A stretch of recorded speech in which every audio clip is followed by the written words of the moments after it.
Ada-ada aja ya.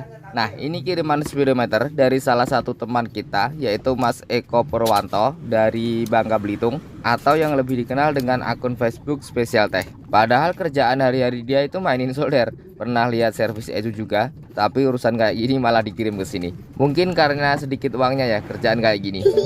Bercanda ya.